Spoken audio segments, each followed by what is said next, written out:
beberapa wacana di kawasan ekonomi khusus Pulau Bayi itu kan banyak rencananya nanti situ kan untuk tempat industri pabrik perikanan, tempat sapi dan lain sebagainya. Nah, salah satu permasalahan ini yang kita lihat kenapa ini sebenarnya belum ini ya, belum diresmikan ya. Persoalan Pulau Bayi dari kawasan KIK. Jadi membangun kawasan ekonomi khusus itu tidak serta-merta seperti kita bikin pasar. Itu yang salah juga. Jadi masyarakat bayangan itu ketika saya ngomong KIK langsung diresmikan akhir tahun. Ada daerah sampai 3-4 tahun. Ya, kita itu mulai menginisiasi itu pertengahan 2017.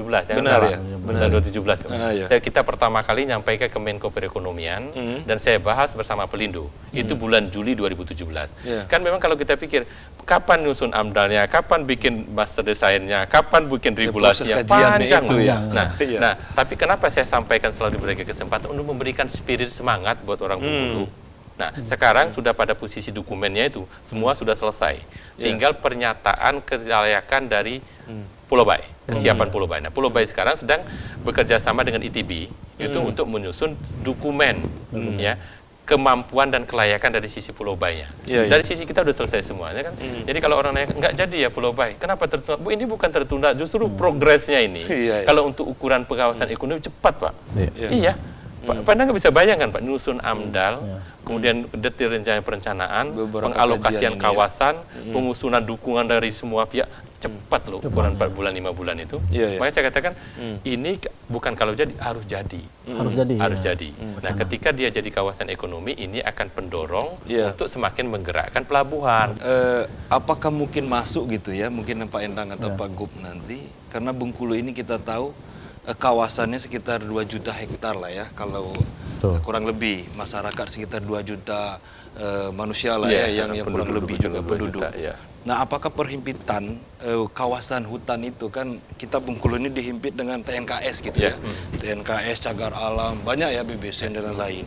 Sehingga masyarakat kita semakin lama kan semakin bertambah ini kan.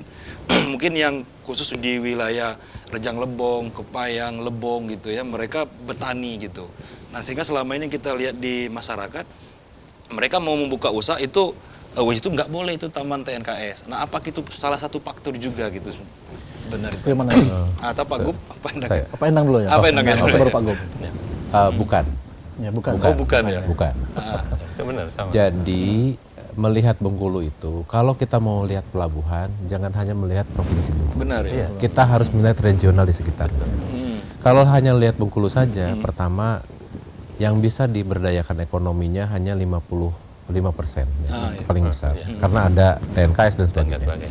Tapi kalau melihat Bengkulu dan sekitarnya, misalnya ke Lubuk Linggau, Empat Lawang, Pagar Alam, itu penduduknya saja sudah 4 juta. Benar ya? Provinsi Bengkulu ditambah dengan wilayah tersebut. Nah, Bengkulu itu, Pulau Bayi itu akan menguntungkan orang yang 4 juta ini. Jadi pasarnya besar.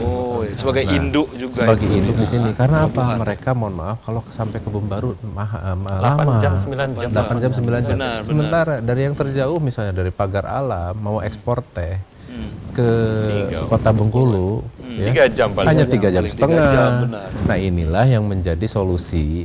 Makanya Bengkulu ini sebetulnya adalah sebuah mutiara yang belum dipoles. Dan kalau dipoles sedikit melalui proyek KEK, ini sudah loncat gitu. Ekonominya sudah bahkan quantum leap.